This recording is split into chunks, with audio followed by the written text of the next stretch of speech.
Shalom teman-teman, damai sejahtera Tuhan beserta dengan kalian semua. Dan semoga semua teman-teman berada dalam keberkatan perlindungan Tuhan Yesus Kristus yang luar biasa mengasihi kita semua. Nah teman-teman sekalian, dalam bagian ini kita akan membahas argumentasi yang disampaikan oleh seorang ustadz. Dan karena itu mari kita mendengarkan cuplikannya dalam video berikut ini. Bunda Maria sudah diberitahu bahwa bayinya itu adalah Tuhan. Nah berarti Bunda Maria sudah tahu betul bahwa anaknya itu adalah Tuhan. Berarti menurut Yohanes 1 ayat 1 tadi, ucapan Yesus adalah firman Tuhan. Nah pertanyaan saya sekarang dan permintaan saya, tolong tunjukkan catatan ucapan atau sabda Yesus sejak usia 1 tahun sampai 30 tahun. Kan namanya kata-kata Tuhan itu kan sangat luar biasa, suci. Apalagi Bunda Maria tahu bahwa anaknya itu adalah Tuhan, pasti diingat-ingat, kemudian dicatat. Dan apalagi Kristen sudah terbiasa dalam tradisi tulisan.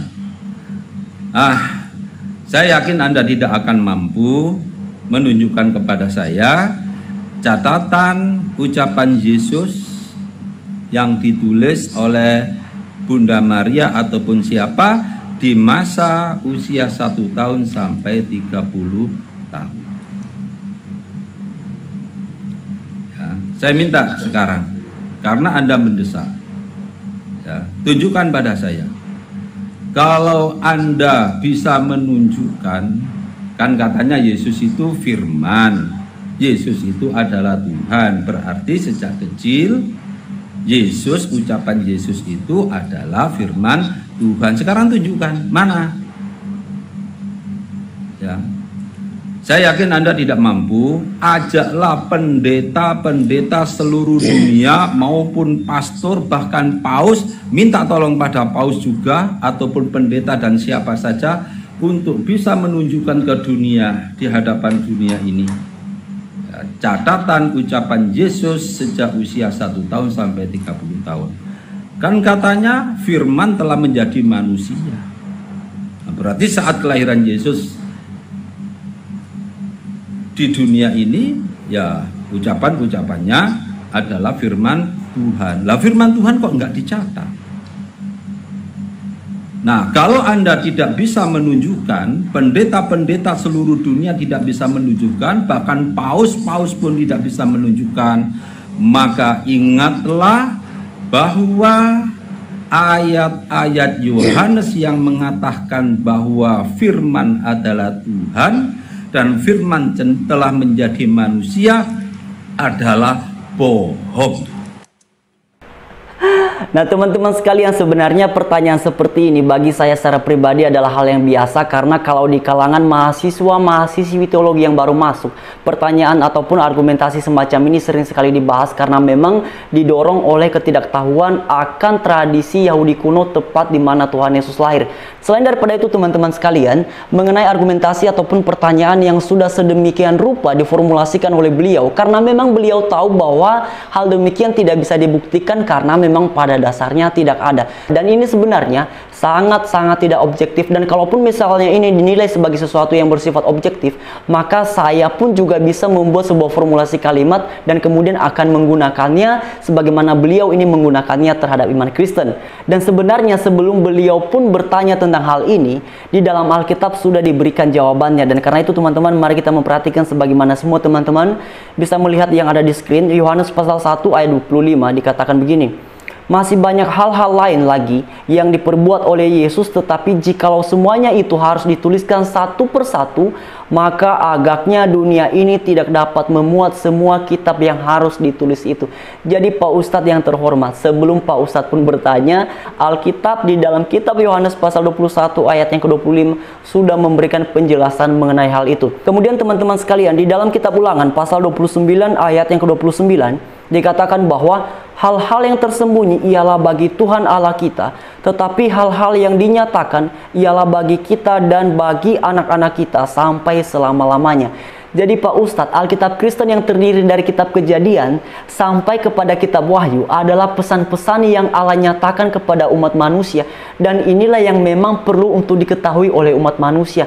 Lalu mengapa semuanya tidak perlu dicatat sebagaimana tadi yang Pak Ustadz tanyakan? Dan hal ini sudah dijawab di dalam kitab Yohanes pasal 21 ayat yang ke-25, juga di dalam Ulangan pasal 29 ayat yang ke-29. Dan selain daripada itu, sebagaimana dinyatakan di dalam kitab Timotius, juga di dalam kitab Petrus, bahwa penulisan Alkitab mulai dari kitab Kejadian sampai kepada kitab Wahyu ialah penulisannya tidak berdasarkan kehendak manusia, termasuk Pak Ustadz, tetapi penulisannya dari kitab Kejadian sampai kepada kitab Wahyu adalah berdasarkan kehendak dan kedaulatan Allah. Dan sebagaimana sudah dinyatakan di dalam hal ini di dalam Ulangan pasal 29 ayat yang ke-29, mulai dari kitab Kejadian sampai kepada kitab Wahyu berdasarkan kehendak Allah, berdasarkan kedaulatan Allah. Inilah yang dinyatakan kepada umat manusia.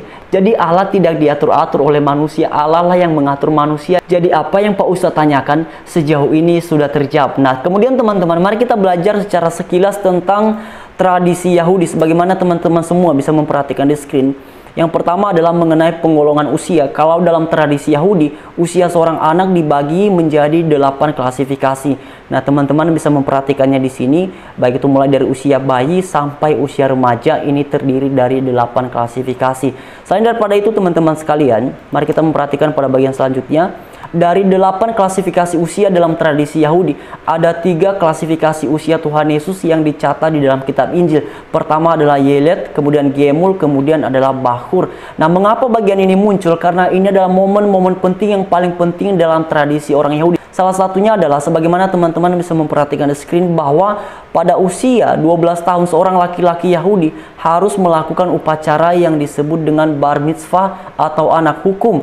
Dalam rangkaian ritus tersebut, Tuhan Yesus harus melakukan aliyah atau kemudian naik ke panggung di sinagoge atau bema dan menghadap mimbar untuk menerima hukum Taurat. Upacara ini teman-teman dilakukan pada hari Sabat, karena itu juga disebut tefilin Sabat. Kemudian teman-teman, mengenai tahapan pendidikan dalam konteks Yahudi itu dibagi dalam 4 tahapan. Pertama adalah Mikra, yaitu membaca Taurat, kemudian Misna, kemudian Talmud, kemudian Midras pada usia 20 tahun, dan kemudian barulah pada usia 30 tahun seseorang yang sudah lulus baru diperbolehkan untuk mengajar di bait suci di depan umum. Kemudian teman-teman, sebagaimana semua teman-teman bisa memperhatikan di screen, bahwa sesuai tradisi Yahudi ada beberapa bukti yang menunjukkan bahwa Tuhan Yesus sudah mengikuti pendidikan keimaman dan juga Taurat. Yang pertama, kalau dalam tradisi Yahudi seseorang yang sudah lulus pendidikan keimaman itu disebut sebagai seorang rabi, dan karena itulah dalam banyak konteks, misalnya salah satunya di dalam Yohanes pasal 8 ayat yang keempat,